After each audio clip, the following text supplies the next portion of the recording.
ಮುರಹರನ ನೇಮದಲ್ಲಿ ಮಯ ವಿಸ್ತರಿಸಿದನು. 14 ತಿಂಗಳು ವರಸಭಾ ಮಂಟಪವನನಿ ಬರಿಗವ ಕೃತಜ್ಞನಲೇ. ಕಿರಣಲಹರಿಯ ವಿವಿಧ ರತ್ನೋತ್ಕರದ ರಚನಾ ಶಿಲ್ಪವಿದು ದೇವರಿಗ ಸಾಧ್ಯವೋ. ಶಿವ ಶಿವಾಯನೆ ಮೆರೆದುದ ಸ್ಥಾನ. 10,000 ಕೈ ಪ್ರಮಾಣದ ಸುತ್ತುವಳೆಯದ ಮಣಿಯ ಶಿಲೆಗಳ ತತ್ತವಣೆಗಳ ತೆಕ್ಕೆ ಬೆಳಗಿನ ಲಳಿಯ ಲಹರಿಗಳ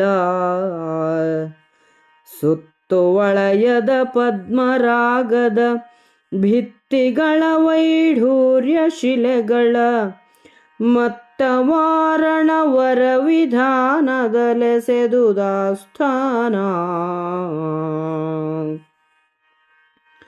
ಕರೆಸಿದನು ಮಯನೆಂಟು 1000 ಸರಿಗರಕ್ಕಸ ಕಿಂಕರರ ನಿಜ ಶಿರದೊಳಾಂತರು ತಂದರಿಂದ್ರ ಪ್ರಸ್ಥಪುರವರಕೆ. ಅರಸ ಕಾಣಿಸಿಕೊಂಡನದನಾದರಿಸಿದನು ಭೀಮಂಗೆ. ಭಾರಿಯವರ ಗದಾದಂಡವನು ಕಾಣಿಕೆಯಿತ್ತು ಪೊಡವಂಟು. ಇದು ಪುರಾತನ ಸಗರ ವಂಶಾಭ್ಯುದಯ ದುರ್ಜಯ ಯೌವನಾಶ್ವನ ಗದೆ ಕೃತಾಂತನ ಕರದ ದಂಡವನಂಡಲೆವ ಬಲದ.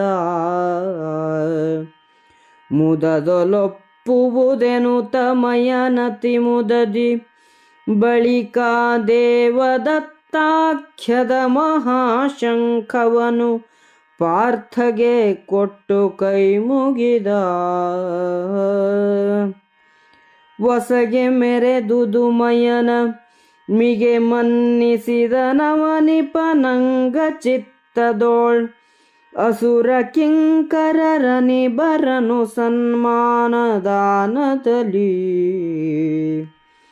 ಒಸೆದು ಕಳುಹಿದನಾತನನು ದೆಸೆ ದೆಸೆಯ ಯಾಚಕನಿಕರನು ಕಿತು. ಮುಸುಕಿತೈ ಧರ್ಮಜನ ಕೀರ್ತಿಯ ಜಾಡಿ ಮೂಜಗವಾ. ಖಾಂಡವನ ದಹನದಲ್ಲಿ ಬದುಕಿ ಉಳಿದ ಮಯನು ಪಾಂಡವರಿಗೆ ಕೃತಜ್ಞನಾಗಿದ್ದನು. ಶ್ರೀಕೃಷ್ಣನ ನೇಮದಂತೆ ಅವನು ಪಾಂಡವರಿಗಾಗಿ ಆಸ್ಥಾನ ಮಂಟಪವನ್ನು 14 ತಿಂಗಳುಗಳ ಕಾಲ ನಿರ್ಮಿಸಿದನು. ವಿವಿಧ ರತ್ನಗಳ ಕಿರಣ ಸಮೂಹದಿಂದ ಹೊಳೆಹೊಳೆಯುತ್ತಿದ್ದ ಆ ಮಂಟಪವು ದೇವತೆಗಳಿಂದಲೂ ರಚಿಸಲು ಅಸಾಧ್ಯ ಎಂಬಂತಿತ್ತು. ಆ ಸಭಾಸ್ಥಾನವು 10,000 ಕೈ ಪ್ರಮಾಣದ್ದು, ಅಂದರೆ 10,000 ಚದರ ಮೊಳ. ವೈಢೂರ್ಯವೇ ಮೊದಲಾದ ಮಣಿಶಿಲೆಗಳಿಂದ ಅದನ್ನು ಕಟ್ಟಿದ್ದರು.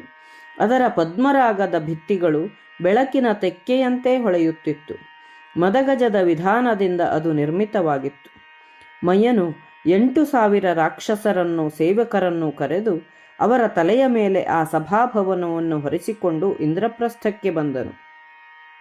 ಧರ್ಮರಾಯನು ಅದನ್ನು ಸ್ವೀಕರಿಸಿ ಮಯನೇ ಮೊದಲಾದವರನ್ನು ಆದರಿಸಿದನು. ಆ ಬಳಿಕ ಮಯನು ಭೀಮನಿಗೆ ಒಂದು ಗದೆಯನ್ನು ಕಾಣಿಕೆಯಾಗಿ ಕೊಟ್ಟು ನಮಸ್ಕರಿಸಿದನು. ಮಯನು ಭೀಮನಿಗೆ, ಇದು ಸಗರ ವಂಶದ ಅಭ್ಯುದಯಕ್ಕೆ ಕಾರಣವಾದ ಗದೆ.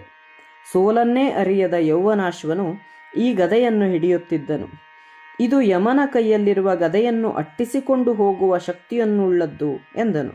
ಬಳಿಕ ಅರ್ಜುನನಿಗೆ ದೇವದತ್ತ ಎಂಬ ಹೆಸರಿನ ಮಹಾಶಂಖವನ್ನು ಕೊಟ್ಟು ಕೈ ಮುಗಿದನು.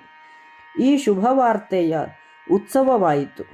ಧರ್ಮರಾಯನು ತನ್ನ ಹಾರವನ್ನೇ ಮಯನಿಗೆ ಉಡುಗೊರೆಯಾಗಿ ಕೊಟ್ಟನು.